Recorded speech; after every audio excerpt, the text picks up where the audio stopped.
प्रिय मित्रों, जय श्री कृष्ण। मैं हूं आचार्य डॉक्टर विष्णु कुमार मिश्रा, आपका बहुत बहुत स्वागत करता हूं। आज हम इस वीडियो पर आपसे चर्चा करेंगे कि सरकारी नौकरी कब लगेगी, सरकारी नौकरी के योग कब बनेंगे, नौकरी प्राइवेट हो या सरकारी। जन्म पत्रिका के आधार पर, ज्योतिषीय आधार पर इसका निर्धारण कैसे करें कि वह कालखंड कब होगा, किस वर्ष में किस समय पर नौकरी लगेगी। मैं उदाहरण कुंडली के साथ आपसे इस विषय वस्तु पर चर्चा करूंगा। पर मैं विषय क्रम में आगे बढ़ूं उससे पहले आपसे आग्रह, अगर आपने अभी तक हमारे इस चैनल को सब्सक्राइब नहीं किया है तो प्लीज चैनल को सब्सक्राइब करें, साथ ही नोटिफिकेशन बेल को भी प्रेस कर दें। अगर आप अपनी या अपनों की जन्म कुंडली का बृहद प्रेडिक्शन कराना चाहते हैं, विश्लेषण कराना चाहते हैं, या कि हमसे किसी भी किस्म का ज्योतिषी परामर्श प्राप्त करना चाहते हैं, तो आप स्क्रीन पर फ्लैश हो रहे नंबरों पर हमसे संपर्क कर सकते हैं। तो आइए हम आपसे चर्चा करेंगे, नौकरी सरकारी हो या प्राइवेट, नौकरी कब लगेगी। हम उदाहरण कुंडली के साथ सरकारी नौकरी कब लगेगी इस पर मैं महर्षि पराशर के विंशोत्तरी दशा को आधार बना करके और गोचर का आधार बना करके मैं इस वीडियो पर आपसे चर्चा करूंगा। तो सबसे पहले यह देखना पड़ेगा कि जातक के नौकरी के योग है कि नहीं है। सरकारी नौकरी के संदर्भ में हमने बहुत से वीडियो बना के रखे हैं।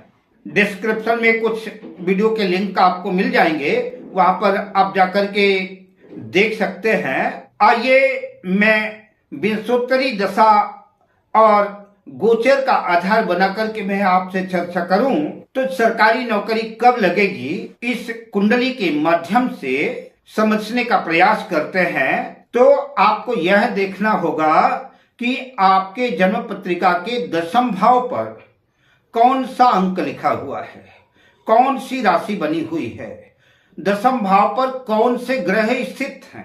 तो मैंने जो यह उदाहरण कुंडली आपके सामने रखा है, यह मेष लग्न की जन्म पत्रिका है। आपकी जन्म पत्रिका मेष लग्न से मीन लग्न के बीच किसी भी लग्न की हो सकती है, सिद्धांत यही रहेगा। मेष लग्न की जन्म कुंडली है और दशम भाव पर 10 नंबर लिखा हुआ है, मकर राशि बनी हुई है। आपकी जन्म कुंडली में, आपकी जन्म पत्रिका में हो सकता है कि इस दशम भाव पर 10 अंक ना लिखा हो, 1 भी लिखा हो सकता है, 2 भी लिखा हो सकता है, 1 से लेकर के 12 अंक के बीच में कोई ना कोई अंक लिखा होगा। मेष से लेकर के मीन राशि तक दशम भाव में कोई ना कोई राशि बनी होगी, और हो सकता है कि दशम भाव में कोई ग्रह भी स्थित हो, और ऐसा भी हो सकता है कि कोई ग्रह ना हो। तो इस मेष लग्न की जन्म पत्रिका पर दशम भाव पर 10 नंबर लिखा हुआ है, मकर राशि बनी हुई है, और मकर राशि के स्वामी जो है शनिदेव हैं। तो आपको देखना है कि आप जिस पत्रिका का अन्वेषण कर रहे हैं, जिस पत्रिका का विश्लेषण कर रहे हैं, उसके दशम भाव पर कौन सी राशि बनी है और उसका स्वामी कौन है। जिन लोगों को ज्योतिष का ज्ञान है उनके लिए तो कोई बात नहीं है, लेकिन जो लोग बिल्कुल पहली बार ज्योतिष का वीडियो देख रहे हैं या कि ज्योतिष का बेसिक ज्ञान नहीं है जिन लोगों को, वो कैसे पता करें कि हमारी जन्म पत्रिका के दशम भाव में कौन सी राशि बनी है और उसका स्वामी ग्रह कौन है। तो आपके सामान्य जानकारी के लिए, सामान्य ज्ञान के लिए मैं आपको बताता चलूं इस चार्ट के माध्यम से, अगर आपके जन्म पत्रिका में दशम भाव पर या कि जन्म कुंडली के 12 भाव में कहीं पर अगर ये अंक लिखे हैं, मैं जिन अंकों की बात कर रहा हूं, तो ये समझ के चलना कि ये राशियां होंगी और इनके स्वामी ग्रह ये होंगे। तो अगर आपकी जन्म पत्रिका के दशम भाव पर या किसी भाव पर 1 नंबर लिखा है, यानी मेष राशि बनी है, 8 नंबर लिखा है यानी वृश्चिक राशि बनी है, 1 नंबर और 8 नंबर मेष राशि और वृश्चिक राशि के जो स्वामी है वो मंगल है। अगर आपके जन्म पत्रिका के किसी भाव पर, दशम भाव पर 2 नंबर लिखा है या कि 7 नंबर लिखा है, 2 नंबर का मतलब वृषभ राशि और 7 नंबर का मतलब कि तुला राशि। आपके दशम भाव पर 2 नंबर लिखा है तो वृषभ राशि बनी है और 7 नंबर लिखा है तो तुला राशि बनी है। तो 2 नंबर और 7 नंबर के स्वामी शुक्र हैं। आपकी जन्म पत्रिका के दशम भाव पर 3 नंबर लिखा है, मिथुन राशि बनी है, या कि 6 नंबर लिखा है तो कन्या राशि बनी है। 3 नंबर और 6 नंबर के स्वामी बुध देव हैं। आपकी जन्म पत्रिका में अगर दशम भाव पर या किसी भाव पर 4 नंबर लिखा है तो 4 नंबर का मतलब कर्क राशि है। 4 नंबर कर्क राशि के स्वामी चंद्रदेव हैं। आपके जन्म पत्रिका के दशम भाव पर 5 नंबर लिखा है, 5 नंबर का मतलब सिंह राशि बनी है और सिंह राशि के स्वामी सूर्य देव हैं। अगर आपकी जन्म पत्रिका के दशम भाव पर 9 नंबर या 12 नंबर लिखा है तो 9 नंबर का मतलब धनु राशि बनी है, 12 नंबर लिखा है इसका मतलब कि मीन राशि बनी है। तो 9 नंबर धनु राशि, 12 नंबर मीन राशि के स्वामी ग्रह देवगुरु बृहस्पति हैं। अगर आपकी जन्म पत्रिका के दशम भाव पर 10 नंबर लिखा है इसका मतलब है कि मकर राशि बनी है। 11 नंबर लिखा है तो इसका मतलब है कि दशम भाव पर कुंभ राशि बनी है। 10 नंबर और 11 नंबर के स्वामी शनिदेव हैं। तो आप इस चार्ट को देख करके लग्न में, जन्म पत्रिका के दशम भाव में या कि जन्म कुंडली के किसी भी भाव में अगर ये अंक लिखे हुए हैं, मैंने जो आपको बताए हैं, इस चार्ट को देख करके आप आसानी से समझ सकते हैं कि आपके किस भाव में कौन सी राशि बनी है, कौन सा अंक लिखा है, कौन सी राशि बनी है और उस राशि के स्वामी ग्रह कौन है, आप बिल्कुल आसानी से, सहजता से समझ सकेंगे। तो आइए नौकरी कब लगेगी इसके निर्धारण के लिए विषय क्रम में प्रवेश करते हैं। हम इन्ने चार्ट के माध्यम से आपको राशि और ग्रहों के स्वामियों का परिचय दे दिया है। अब नौकरी कब लगेगी, समय निर्धारण की चर्चा करते हैं।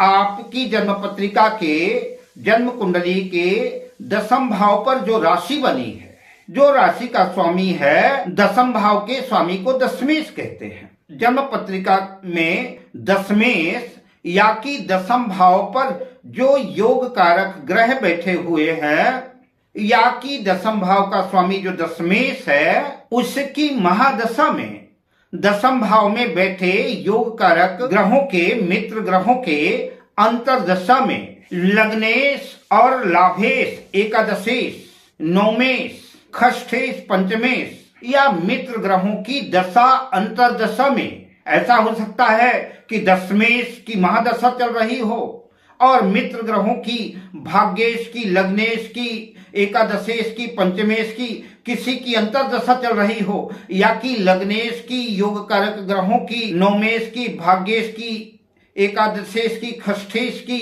किसी ग्रह की महादशा चल रही हो और दशमेश की अंतरदशा चल रही हो। तो जो ग्रह अधिक शक्तिशाली होंगे, अधिक बलवान होंगे, उनकी दशा अंतरदशाओं में नौकरी लगने की प्रबल संभावना बनेगी। दशमेश की दशा और दशमेश की अंतरदशा में भी नौकरी लगने की प्रबल संभावना बनती है। तो मैंने जो यह उदाहरण कुंडली आपके सामने रखी, मेष लग्न की जन्म पत्रिका है, दशम भाव पर 10 नंबर लिखा है, मकर राशि बनी है और दशम भाव के स्वामी जो है शनिदेव हैं, जो कि एकादश लाभ भाव पर कुंभ राशि पर अपनी मूल त्रिकोण राशि में स्थित है। आपकी जन्म पत्रिका में हो सकता है कि दशम भाव का में कोई और अंक लिखा हो, दशम भाव का स्वामी शनिदेव के अलावा कोई और भी हो। तो मैंने आपके सामने जो ये चार्ट रखा है, इस चार्ट को देख करके आप ये देख लीजिएगा कि आपके दसम भाव में कौन सी गिनती लिखी है, कौन सा अंक लिखा है, और इस चार्ट के अंक के सामने उसकी राशि लिखी है और उस राशि के स्वामी का नाम लिखा हुआ है। तो इसके माध्यम से आप जान जाएंगे कि आपके दसम भाव पर कौन सी राशि बनी है और आपके दसम भाव का स्वामी कौन है, दशमेश कौन है। इस जन्म पत्रिका में उदाहरण कुंडली में दसम भाव पर 10 नंबर लिखा है।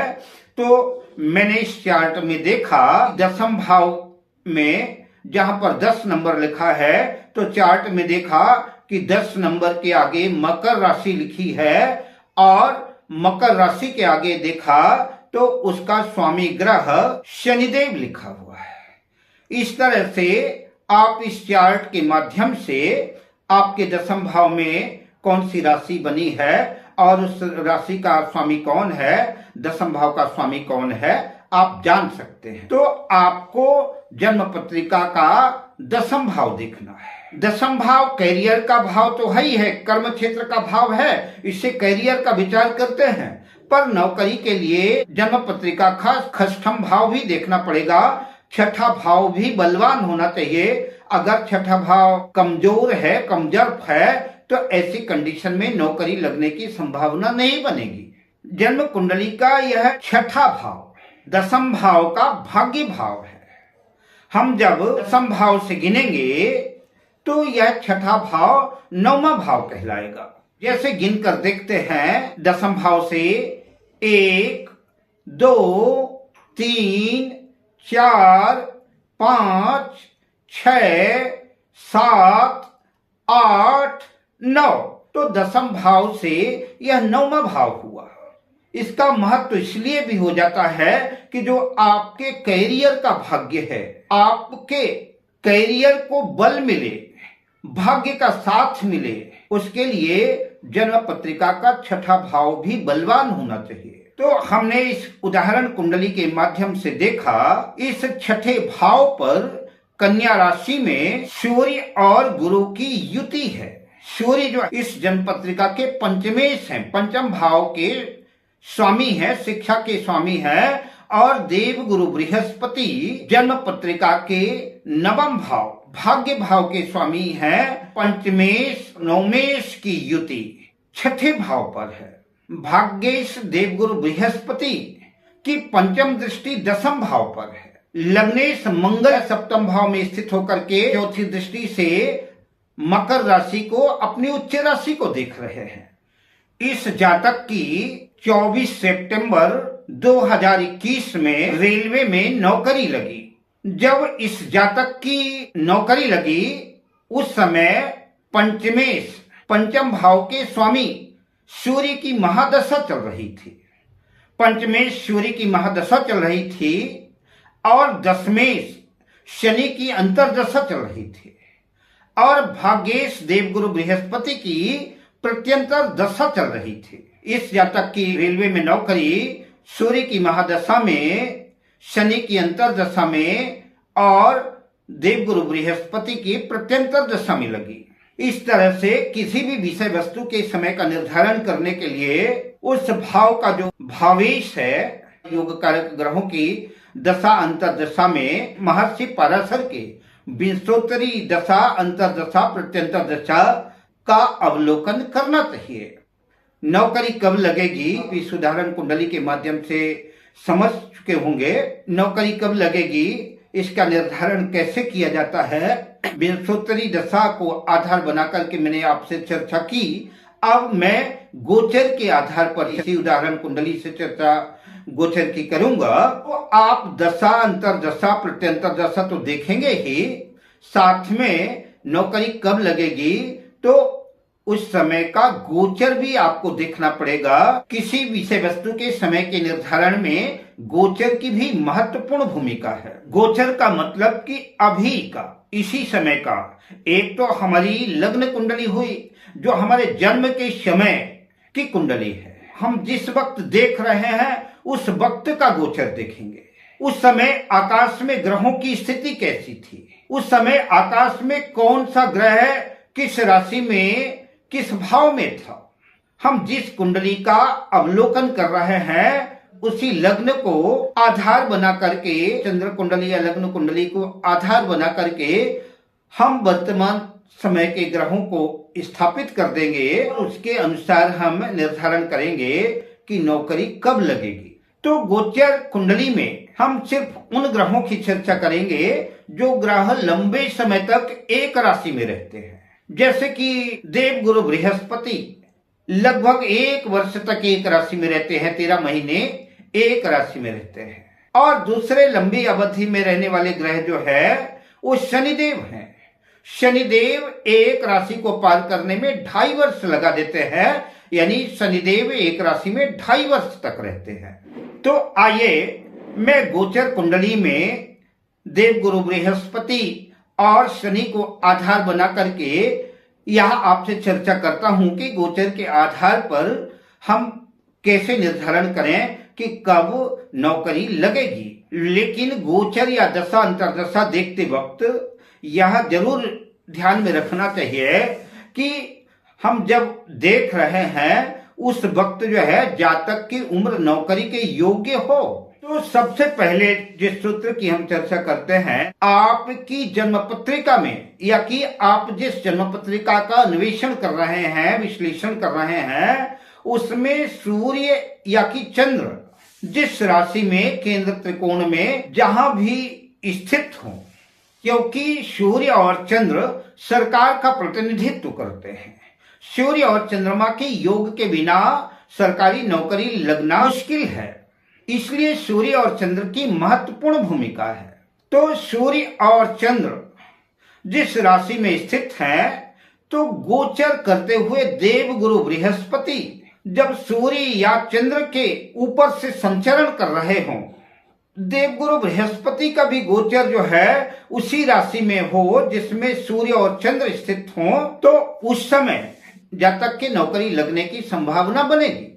या कि देवगुरु बृहस्पति कुंडली में स्वयं जहां पर जिस भाव में, जिस राशि में स्थित हो, तो देवगुरु गोचर करते हुए, संचरण करते हुए, विचरण करते हुए जब उसी भाव पर आ जाए तो उस वक्त भी जो है नौकरी लगने की संभावना बनती है। और प्रबल संभावना तब बनती है कि गुरु उस भाव में जितने अंश के हों उतने ही अंश के गोचर में भी जब आ जाएंगे तो नौकरी लगने की संभावना बनेगी। यह नौकरी लगने का सर्वोत्तम समय है। गुरु के एक और गोचर को समझते चलिए। नौकरी का विचार करते हुए जातक के कुंडली के योग कारक ग्रहों की दशा अंतर्दशा भी चल रही हो और देवगुरु बृहस्पति गोचर करते हुए, विचरण करते हुए जन्म पत्रिका के 10वें भाव में जो राशि बनी हुई है, उस राशि में अगर देवगुरु बृहस्पति गोचर करते हुए आ जाते हैं तो वह समय भी जातक के नौकरी लगने के लिए सर्वोत्तम समय माना जाएगा। मैंने यह जो आपके सामने उदाहरण कुंडली रखी, इस जातक की 24 सितंबर 2021 को रेलवे में नौकरी लगी। इस जातक का जन्म 2 अक्टूबर 1993 को रात्रि 8 बजे मध्य प्रदेश के सीधी जिले में हुआ, जो कि मेष लग्न की लग्न कुंडली है और यह दूसरी कुंडली गोचर कुंडली है।